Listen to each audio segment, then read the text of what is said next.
오늘 함께 묵상할 말씀은 역대상 6장 31절 32절 말씀입니다. 거룩하신 하나님의 말씀입니다. 언약궤가 평안을 얻었을 때에 다윗이 여호와의 성전에서 찬송하는 직분을 맡긴 자들은 아래와 같았더라. 솔로몬이 예루살렘에서 여호와의 성전을 세울 때까지 그들이 회막 앞에서 찬송하는 일을 행하되 그 계열대로 직무를 행하였더라. 아멘. 여러분 찬양 좋아하시죠? 여러분 하루에 찬양을 몇 분 정도 들으십니까? 아니면 이제 몇 곡 정도 들으시나요? 뭐 한 곡 정도 들으시면 보통 5분 정도 찬양을 하루에 들으신다고 생각하시면 됩니다. 우리가 찬양을 쉽게 접하고 주변에 많이 있는 것처럼 느껴지지만 그렇지 못할 때가 참 많지 않나 하는 생각을 해보게 됩니다. 지난주 목요일에 제가 찬양에 대한 두 가지 경험을 했습니다. 하나는 기사를 읽은 것이었는데 국민일보 지난주 목요일 기사에 보면 열에 한 명은 있을까? 돈 주고 청년 모시는 성가대라는 제목의 글이었습니다. 서울에 있는 교회 성가대들의 청년이 없다는 내용이었고요. 또 그 문제를 어떻게 하면 해결할 수 있는가에 대하여서 고민을 적어놓은 기사였습니다. 어떤 교회는 123명의 성가대 중에서 20, 30대에 돈을 주고 사는 이 솔리스트 청년들을 제외하면 청년이 3명밖에 없다고 합니다. 또 반면에 70대 이상의 대원들은 27명 정도 된다고요. 그 성가대는. 근데 이제 돌아보면 저희 교회 성가대도 청년들이 자리에 앉아 있는 것 보기 좀 어렵죠. 이게 모든 교회 성가대들이 겪는 어려움이지 않나 하는 생각이 들었습니다. 성가대의 젊은 세대의 수급이 굉장히 많이 필요하다. 그러면 이제 그런 생각을 하겠죠. 청년들은 그럼 도대체 어디서 찬양하는 거냐 이런 생각을 하게 됩니다. 제가 지난주 목요일에 이제 저녁에 저희 아들이랑 기회가 되어서 피아 워십을 참여했습니다. 그래서 함께 예배드리면서 이제 찬양을 마음껏 이제 하잖아요. 그리고 이제 설교 전에 불을 켜져서 이렇게 주변을 좀 둘러보니까 거기에 있는 사람들의 대부분은 20, 30대 혹은 이제 40대였습니다. 피아 워십 같은 찬양팀이 저희 나라에 꽤 많이 있습니다. 예수전도단 화요 모임, 마커스, 제이어스, 어노인팅, 윌 오브 히즈윌, 레지스탕스 이런 등등의 찬양팀들이 굉장히 많이 있어요. 그리고 그 찬양팀에 매주 목요일이나 화요일이나 이렇게 찬양 집회를 하거든요. 근데 그 찬양 집회를 참여하는 청년들이 꽤 많습니다. 그래서 이제 피아 워십 때 이제 어디서 왔냐 이걸 이제 앞에 인도하시는 목사님 물어봤거든요. 캐나다에서 왔다고 하시는 분들도 계시고 전국 방방 곳곳에서 이제 저희 교회를 찾아서 피아 워십 함께 예배드리려고 찾아온다고 하는 것이죠. 찬양 집회를 통해서 아직도 이제 젊은 세대는 찬양을 많이 하고 있는 걸 좀 보게 되었던 것 같습니다. 이 두 가지를 경험하다 보니까 이런 생각이 들었어요. 교회는 그래도 찬양을 빼놓을 수는 없구나. 젊은 세대는 찬양 집회를 통해 찬양하고 또 시니어나 여러 세대들은 찬송가, 성가대 등을 통해서 그래도 계속 찬양을 접하고 교회에서는 찬양이 정말 빼놓을 수 없는 것이구나 라는 생각이 드는 반면에 또 하나는 진짜 세대 차이와 단절이 굉장히 심하구나. 젊은 세대는 찬양 집회로 그리고 연령이 높은 세대는 성가대로 찬양이 구분되고 나누어지는 것을 좀 볼 수가 있었습니다. 여러분은 좀 어떠세요? 여러분은 찬양할 때 무엇이 먼저 떠오르시고 또 무엇이 어떤 경험들이 있으신가요? 돌이켜 보니까 제가 이걸 두 가지를 생각해 보고 묵상하다 보니까 제가 청년 때는 어떻게 찬양했나 이런 생각을 해 보게 됩니다. 근데 제가 주일의 일정들을 살펴보면 9시에 성가대 연습을 시작으로 11시에 성가대하고 1시에 점심 먹고 성가대 연습해서 3시에 끝나면 잠깐 쉬었다가 5시부터 저녁 예배 찬양 그 팀 연습을 하고 저녁 예배까지 드리고 찬양팀 마무리하면 9시에 끝났던 것 같아요. 그러니까 12시간 내내 교회에서 했던 것이 찬양이었다는 생각이 듭니다. 그렇게 하루 종일 찬양하고 하루 종일 하나님을 예배하는 것이 참 행복하고 또 그 마음 가운데 정말 기쁨이 있었다는 생각이 듭니다. 지금의 이제 세대들도 찬양하는 게 많이 줄었어요, 생각보다. 그렇지만 그 마음 가운데 그럼 어떻게 하면 이 찬양 성가대와 찬양팀 그리고 온 세대가 함께 찬양하고 예배하는 것, 또 우리의 입술을 통하여서 하나님을 노래하는 일들이 발생할 수 있을까 하는 걸 생각해 보다가 오늘 말씀을 묵상하고 오늘 말씀의 본문이 성가대가 그리고 찬양이 교회 공동체 안에서 성전에서 가장 먼저 시작하는 시기를 나타내고 있어서 살펴보게 되었습니다. 역대기는 족보로부터 시작합니다. 왜냐하면 나라를 잃었다가 다시 회복하는 중에 그 나라의 정체성과 그 나라의 기초와 기틀이 어디서부터 시작되었는지를 먼저 밝혀야 하기 때문입니다. 그 가운데에 찬양이 어디서부터 시작되는지, 성가대가 찬양을 맡은 직무를 하는 사람들이, 직분을 맡은 자들이 어디서부터 시작됐는지도 밝히고 있습니다. 그것이 무엇이냐면 다윗이 여호와의 성전에 찬양하는 자들을 세우면서부터입니다. 그런데 그때 그 상황이 어떤지가 먼저 기록되어져 있습니다. 31절 말씀의 시작을 언약궤가 평안을 얻었을 때에 다윗이 성가대를 시작하고 성전의 찬양이 시작되었다고 이야기하고 있습니다. 이스라엘에서의 언약궤는 하나님의 동행하심과 권위의 상징이었습니다. 그리고 승리의 상징이었죠. 그래서 언약궤는 계속 필요한 전쟁에 나가는 상황이었습니다. 전쟁에서 승리가 필요할 때에는 언약궤가 전쟁에 동반하기도 하고 함께 나가기도 했던 것을 성경 곳곳에서 우리는 발견해 볼 수 있습니다.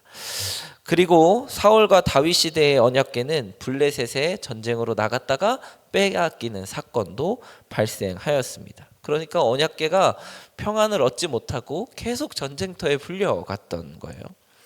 그러고 다시 다윗이 언약궤를 예루살렘으로 모셔오고 나서부터는 다윗의 시대는 전쟁이 그치고 나라가 평안하고 외교적으로도 안정된 나라였으니까 평안의 시대가 도래했다고 하는 것입니다.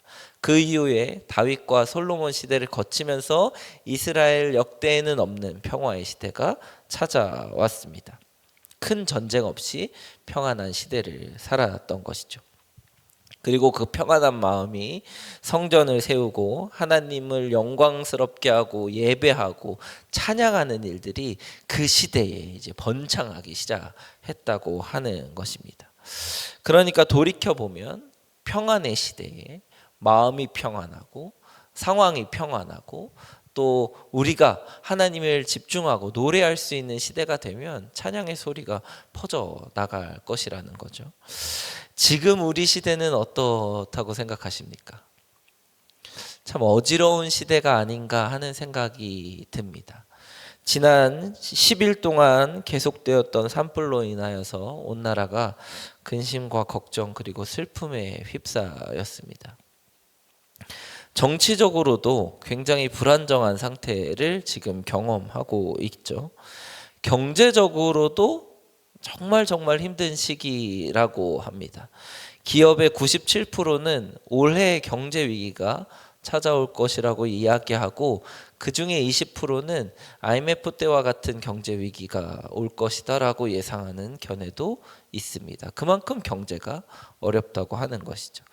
외교적으로도 세계 정세도 굉장히 극심한 변화와 갈등으로 인하여서 위기를 겪고 있고 곳곳에서 분쟁과 전쟁도 일어나고 있습니다. 우리나라 안에서도 세대 갈등은 굉장히 극심합니다. 그런데 이게 그럼 전 세계가 온 세계가 세대 갈등으로 심하냐? 근데 그렇지는 않다는 거죠. 여론조사를 보면 우리 국민은 80%가 세대 갈등을 느끼고 있다고 이야기한다고 합니다. 그런데 세계적으로 평균 수치는 40%가 느끼고 있다고 이야기한대요. 나라마다. 우리나라 다음으로 수치가 높은 나라가 인도인데 인도도 60% 정도가 세대 갈등을 느끼고 있다라고 얘기하는 거 보면 우리나라가 수치상으로 굉장히 월등히 높은 거죠. 그런 기록을 보면서 우리나라는 그냥 일반적인 차이나 견해들도 세대 갈등이라고 표현한다고 해요. 그러니까 나라가 진짜 안팎으로 어지러운 거예요.